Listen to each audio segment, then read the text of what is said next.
Hi guys, welcome the Pakistani husband and wife reaction में। उम्मीद करता हूँ आप सब खैरियत से होंगे, जहाँ होंगे खुश होंगे, आबाद होंगे। अगर चैनल को सब्सक्राइब नहीं किया तो लाजमी सब्सक्राइब कर, ताकि आने वाली वीडियो आप तक आसानी से पहुंचती रहे और आप एंजॉय करते रहे। मेरा नाम है नदीम। मेरा नाम है अनीला। यार इंडिया के फॉरेन मिनिस्टर हैं। अच्छा। जयशंकर साहब। अच्छा। भाई दुनिया में माने गए हैं? हाँ। अच्छा। और दुनिया भर का मीडिया उनकी तारीफ कर रहा है। जिसने अपने मुल्क को आगे लेके गए हैं, जिस तरह उन्होंने अपनी फॉरेन पॉलिसी दुनिया के सामने रखी है। अच्छा। उसका लोहा पूरी दुनिया ने माना है। वीडियो आई है, वीडियो वॉच करते पाकिस्तानी खुद भी मानते हैं। अच्छा। उनकी फॉरेन पॉलिसी का लोहा खुद भी मानते हैं पाकिस्तान। अच्छा। देखते हैं, वीडियो वॉच करते हैं। हाँ, वीडियो वॉच करते हैं तभी पता चलेगा। 1 2 3 start. We met 2 years ago, first time on longer discussions when I was in Delhi, taking the metro and experiencing your modernization strategy kilometer by kilometer. Not only seeing people buying groceries, but also being very impressed by your UP Unified Payments Interface, a digital instant payment system. If you would just buy fruits on the street. बिल्कुल, ये बात है India के लिए बहुत काम किया उन्होंने। अपने एम्बेसडर्स जो पूरी दुनिया में डिप्लॉयड हैं, उनसे बात करने के लिए या उनके सामने एक वर्ल्ड व्यू रखने के लिए कि इंडिया क्या सोच रहा है, उसको बुलाया गया। ये एक बड़ी एक्स्ट्राऑर्डिनरी चीज होगी कि ये सबसे ज्यादा शौक तो यूपीआई पे हुए हैं। जब इन्होंने एक मोची को और इनको मतलब नॉर्मल जो पान शान बेचने वालों को देखा वो यूपीआई यूज कर रहे थे, तो इनका माइंड काम करना छोड़ गया। इन्होंने पहले जो जर्मन फॉरेन मिनिस्टर हैं बेरबॉक जो हैं, उन्होंने ये कहा है कि हमारा इंडिया के साथ जो कोऑपरेशन है that is on the basis of democracy as an economy, और हम इंडिया को रिलायबल पार्टनर समझते हैं। जितने दुश्मन हमारे सियासतदान हैं, हमारी एस्टेब्लिशमेंट जितनी हमारी दुश्मन है, इतने दुश्मन इंडिया हमारा नहीं है। इंडिया ने कब आगे यहाँ धमाके किए हैं मुझे बताएं? कौन सी राह इधर आई हुई है? कौन से उनके मुजाहिदीन इधर आए हैं मुझे बताएं? भाई उनके फॉरेन मिनिस्टर ने साफ मना कर दिया कि हम तो पाकिस्तान से बात करना भी पसंद नहीं करते। एक गांव में कहता है 4G आ रहा है। हाँ, गांव आप बिलीव नहीं करोगे, इधर मोस्टली मैं विलेज की बात कर रहा हूँ, उधर नहीं आता। मतलब आप 80% विलेज बोल सकते हो, उधर 3G भी नहीं आता। आपको पता है उधर नेटवर्क कितना इशू होता है। जय हिंद दोस्तों, जर्मनी की विदेश मंत्री को भारत की अद्भुत टेक्नोलॉजी और नए भारत के मॉडर्न स्वरूप की तारीफ करते हुए देखकर पाकिस्तानियों को चींटियां लग रही हैं, क्योंकि इसी जर्मनी के नागरिक पाकिस्तानियों को भरपूर गालियां दे रहे हैं। इंशाल्लाह शहबाज शरीफ ने भी पास ही रखी हुई है, वो भी जल्दी निकलने वाला है। बड़े मियाँ निकल गए हैं, इसने भी निकल जाना है। ओ भाई, पाकिस्तान में मुझे बताएं, मुशर्रफ के बाद कौन सा सियासतदान आया है कि जिसने पाकिस्तान को आगे ले जाने की सोचा है?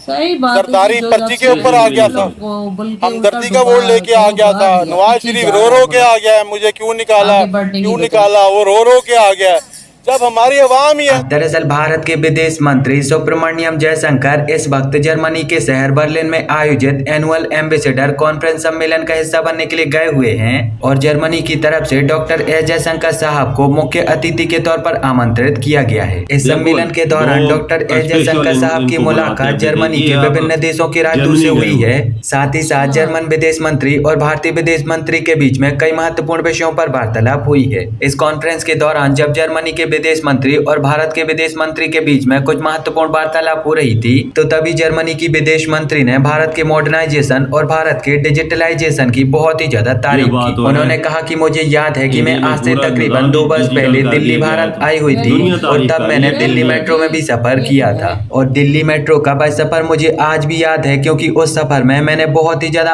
आनंद प्राप्त किया था। जर्मन विदेश मंत्री ने आगे कहा कि यही वो दिन था जब मैंने भारत में अद्भुत टेक्नोलॉजी का विस्तार देखा था। मैंने दिल्ली का भ्रमण करते हुए यह देखा था कि कैसे दिल्ली की एक छोटी सी सब्जी की दुकान पर भी QR कोड रखा हुआ है, और लोग उस QR कोड को स्कैन करके उस सब्जी वाले को पेमेंट कर रहे हैं। जर्मनी की विदेश मंत्री ने कहा कि ये केवल मेरे लिए नहीं, बल्कि जर्मनी में रहने वाले प्रत्येक नागरिक के लिए एक आश्चर्यचकित कर देने वाली बात है, क्योंकि जो उपलब्धि भारत ने हासिल कर ली है, हम तो इस उपलब्धि की कल्पना भी नहीं कर सकते। अंत में भारत की तारीफ करते हुए उन्होंने कहा कि सब्जी की छोटी सी दुकान पर QR कोड लगे हुए देखकर मैं ये समझ चुकी थी कि भारत ने आज के समय बहुत ही ज्यादा विकास कर लिया है और डिजिटली तौर पर भारत जर्मनी से कोसों आगे निकल गया है। ये बात तो है। ये तो बात है भाई। ये सिस्टम जो निज़ाम है ना, इंडिया पूरी दुनिया में सब मुल्कों से आगे है। बड़ी से आगे निकल इंटरेस्टिंग गया चीज हुई हर है चीज डिजिटल हो कि चुकी है। जर्मनी हर साल एक हेड ऑफ जर्मनी मिशन जो होते हैं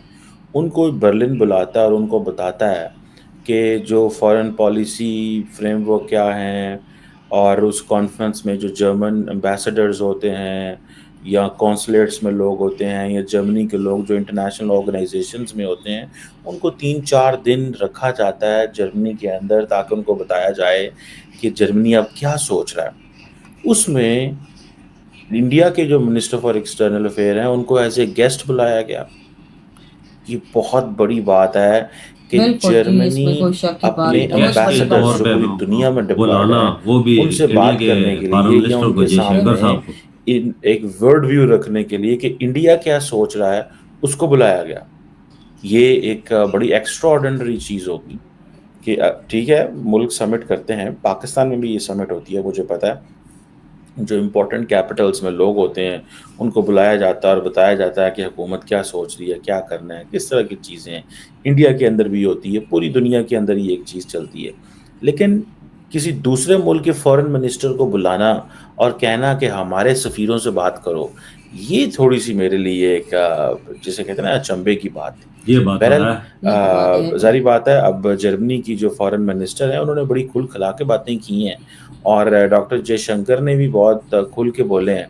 लेकिन एक चीज़ बड़ी इंटरेस्टिंग है, when India will meet democracies it will start talking about its democracy.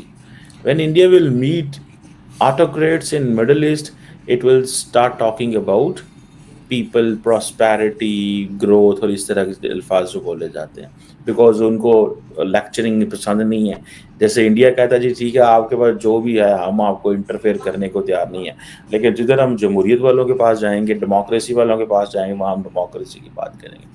बहरहाल जो जर्मन फॉरेन मिनिस्टर हैं बेरबॉक जो हैं, उन्होंने ये कहा है कि हमारा इंडिया के साथ जो कोऑपरेशन है that is on the basis of democracy as an economy, और हम इंडिया को रिलायबल पार्टनर समझते हैं, पर्टिकुलरली सिक्योरिटी क्लाउड के। देखो ना और भाई, गोरे यही भी वजह वो के कहते कदमों हैं में कि आगे इंडियन गए और बिल्कुल, जर्मन उन्हें नेवी पता जो है है वो ना कि बहुत सारी इंडिया को कहाँ एक्सरसाइज से कहाँ ले गए हैं। अच्छा मैं आपको मज़े की बात बताऊँ, आई थिंक ये फॉरेन मिनिस्टर ही थी, तो इनसे जब एक दफ़ा सवाल किया, शुरू की बात है कि तो कश्मीर के ऊपर तो इन्होंने वही जवाब दिया जो जर्मनी माजी में दिया करता था और कहता था कि हम इसका सलूशन चाहते हैं और इंडिया और पाकिस्तान बैठ के आप मिल नहीं के चाहता बैठ के भाई, बात आप करें। कश्मीर के बारे में जर्मनी बात भी नहीं और उस वक्त बिलावल भुट्टो सही सरदारी बात। गए हुए थे, तो यही फॉरेन मिनिस्टर जो थी बर्लिन में थी। तो हुआ क्या कि इंडिया ने शोर डाल दिया, उन्होंने कहा नहीं ये इनको गलत शामिल लगी है, इस तरह नहीं है, उस तरह नहीं है। देन फिर इस फॉरेन मिनिस्टर को वो लफ्ज़ वापस लेने पड़े।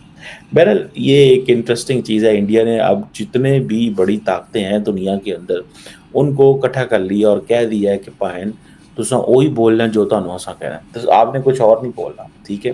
बहरहाल इंडिया अब वहाँ पे जर्मनी, आप देखें ये जो डॉक्टर जयशंकर के दौरे हैं ना, पहले इसको समझें। डॉक्टर जयशंकर ने ईस्टर्न यूरोप, सेंट्रल यूरोप के कुछ दौरे किए नरेंद्र मोदी के साथ। अब वो जो बड़े इंपॉर्टेंट प्लेयर्स हैं, जर्मनी है, स्विट्ज़रलैंड है, इनके साथ इंगेज करना चाह रहे हैं और प्योरली बिजनेस टर्म्स में। और मज़े की बात यह है कि हमारी वीडियो खत्म देखा है भाई, बिल्कुल जी देखा। ये इंडिया के फॉरेन मिनिस्टर है ये शंकर साहब।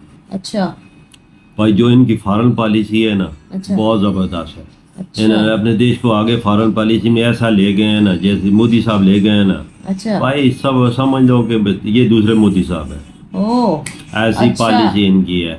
देखो जर्मनी ने इनको बुलाया हुआ उधर 3-4 दिन के लिए अच्छा कि इंडिया क्या सोचता है, ये बड़ी इज्जत की बात है, एजाज की बात है। इंडिया क्या सोचता है। अच्छा जर्मनी बुलाया कि जर्मनी क्या सोचता है। अच्छा देखो मेहमान भाई खुसूसी गेस्ट के तौर पे नहीं बुलाया इन्हें गया। बुलाया गया आप है। अंदाज़ा लगा लें कि कितनी बड़ी एजाज़ की बात है बिल्कुल जी। कि किसी दूसरे मुल्क के फॉरेन मिनिस्टर को अपने देश में बुलाना कि इंडिया क्या सोचता है। इंडिया क्या सोचता है, कितनी इज्जत की बात है, कितनी हाँ, बड़ी बात है। वो जर्मनी तारीफ कर रहा है कि इंडिया की डिजिटल सिस्टम की वाकई इंडिया में जो डिजिटल सिस्टम है, पूरी दुनिया में ऐसा निज़ाम नहीं है जो इंडिया में। सही एक बात आपकी है। सब्जी की दुकान भी छोटी सी देखेंगे ना, रेडी भी देखेंगे ना, डिजिटल सिस्टम लगा पेमेंट के लिए। अच्छा उथे डिजिटल सिस्टम लगा हुआ है। पैसे देने की जरूरत नहीं, बस मोबाइल बात सामने है। रखेंगे, पेमेंट हो जाएगी। ओह, छोटा सा अच्छा। ठेला है, उस पे भी डिजिटल सिस्टम लगा हो, उसके सामने मोबाइल रखेंगे, पेमेंट हो जाएगी। पेमेंट हो जाएगी। ये तो ये बहुत देख पूरा इंडिया डिजिटल सिस्टम में आ गया है। अच्छा हर मुल्क तारीफ करता है। देखो जाहिर देखो है। अमेरिका, जर्मनी, फ्रांस, उसमें ये चीजें नहीं हुई हैं, इंडिया ने कर ली इंडिया हैं। ने कर दी है, तभी तो जाहिर है हाँ, उनको दूसरे मुल्क इंडिया वाले की इनको बुलाते हैं बिल्कुल ना। इंडिया की मेट्रो की तारीफ कर रही है, इंडिया के रेल बिल्कुल। सिस्टम की तारीफ कर रही है, हर चीज की तारीफ, क्योंकि इंडिया ने ये चीजें कर ली हैं। कर ली है, मतलब जज्बा था इनमें, वही था कि अपने मुल्क को हम लोगों ने आगे लेके जाना है, तभी तो ज़ाहिर है हर मुल्क जो है तारीफ कर रहे हैं इंडिया की। यार बुला रहे इन्होंने हैं ज़ाहिर किया है ना, सब देख रहे हैं ना इंडिया कहाँ से कहाँ पहुंच गया है। यार 10 साल दौर में मोदी जी का देखा जाए, उठा के देखा जाए, वर्क पलटे जाए ना, वर्क सही बात किताब है। के वर्क पलटे जाए तो पता चलता है ना भाई पहले के कैसा दौर था तो अब कैसा दौर है। अब कैसा हो गया क्या, है। क्योंकि मोदी जी ने 10 सालों में इंडिया को कहां से कहां तक पहुंचा दिया। सही बात है, इंडिया बहुत तरक्की कर बहुत चुका तरक्की है, कर चुका हर है। मामले में, हर शोबे में, जो भी शोबा उठा के देख लो, हर शोबे में इंडिया बहुत यार तरक्की ये कर तो चुका जमीनी है ना। हकायक है ना, जमीनी हकायक से पता चलता है कि पहले क्या था तो अब क्या है। सही बात है, पूरी दुनिया को पता है पहले इंडिया में क्या था, अब क्या है। मोदी जी ने कहाँ से कहाँ तक इंडिया को पहुंचा दिया है। बिल्कुल, इधर ही हम अपनी वीडियो को इख्तिताम करते हैं। नेक्स्ट वीडियो में फिर मिलेंगे, तब तक बाय।